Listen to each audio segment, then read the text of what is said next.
Hi. The Milesian School, which is the second chapter of History of Western Philosophy by Bertrand Russell.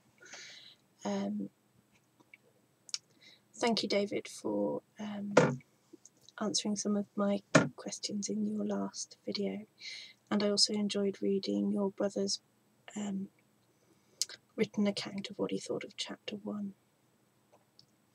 It was very interesting to have a perspective that isn't Christian, and I like the ideas in that. So the Milesian School, this chapter is quite short, it's only about 5 sides. And on page 1 I learned something new and I want to share that with you. And to do so I'm going to use this little book here, which is a children's book first published in the 1930s in London, called Saints by Request. It's one in a series, and the language is quite it isn't as sophisticated as the language that we use nowadays, but I'm going to use it to explain what I learned. It's a story, it's just for children, it just tells them about saints, and the saint in particular is Saint Philomena, and she lived 2,000 years ago. She's a Christian saint, and we don't know much about her except her tombstone, and that was found when people were poking around in the catacombs. And the tombstone says Pax Tecum Philomena, and there's some drawings of anchors, an arrow, palm, spear and a torch.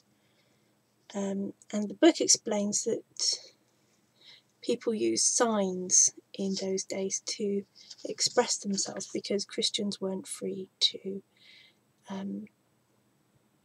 be Christians at that time. So I'm going to read you a little bit from this and then I'll explain why I read it.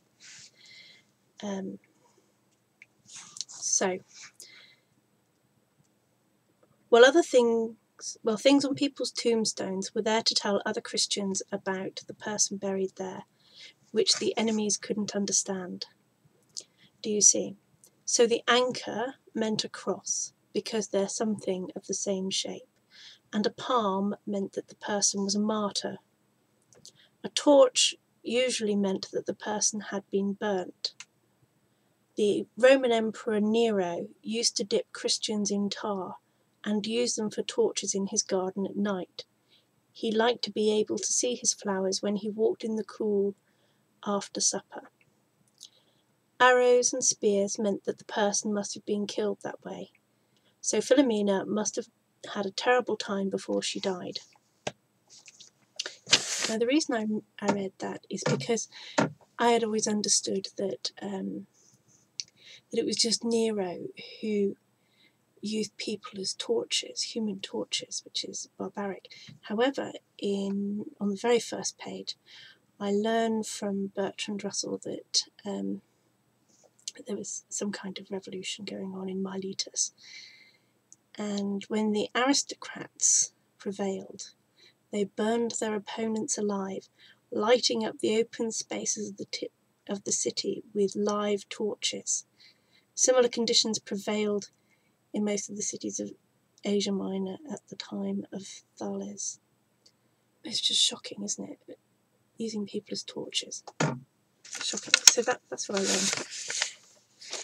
The other things that I learned is that if I was going to name this chapter, I would have entitled it Philosophical Explorers of the Physical Universe. And we have 3 people mentioned in this chapter. We have Thales, who obviously predicted that famous eclipse and brought geometry to the Greeks from Egypt. But he also said that everything is made of water and that earthquakes were caused by a wave of liquid. And to prove there's kind of nothing new under the sun is that plate tectonics, we just say that there's that the mantle is made of some kind of thick viscosity. No, the mantle of the earth sits on a kind of thick viscous-like liquid, and that's what explains earthquakes. So I thought that was really interesting. The second person is Anaximander, and he said that all things come from a single primal substance. I think it's really interesting to look at the world view and world perspective that these people have. So he's saying that this substance is unknown to us, and it's infinite, eternal, ageless, and encompasses all worlds. So there's not just one world, there's many worlds, and maybe he got that idea of looking at the stars at night or something. And the last person is Anaximenes, and he said that there are like three forces. So it's a bit like yin and yang, except there's now another one. So we have air, fire and water, and they're all fighting for dominance, but that there's some kind of unpersonal God that has fixed these boundaries in place, and so they don't overstep the boundaries, but there is this kind of tension between them. And he also said that the soul is air. Now, I might be wrong, but I'm sure this is like the first time we're introduced to this soul business in this book. And Anaximenes, or however you pronounce it, is that's not really something new, because we find it in Deuteronomy that there's a differentiation between heart and soul, and I think that Deuteronomy was written before Anaximenes. And these people are all looking along what I would call the horizontal axis of life, where they've, like you said, they've put it's like a scientific view that's there's no kind of God involved. It's just de-deified nature. And I think that it's important to say that previously the big shift in thought prior to these chappies was with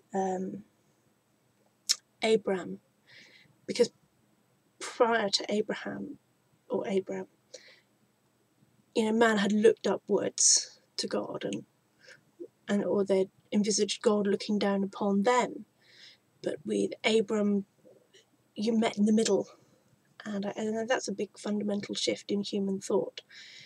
And I don't think that these guys, I just think that that's taken for granted by these chaps. When they're talking about a soul and something running the world and things like that. I'm not putting it across very well. Maybe I will on the next one or something. I don't know. But anyway, so there we go. Those are my ideas.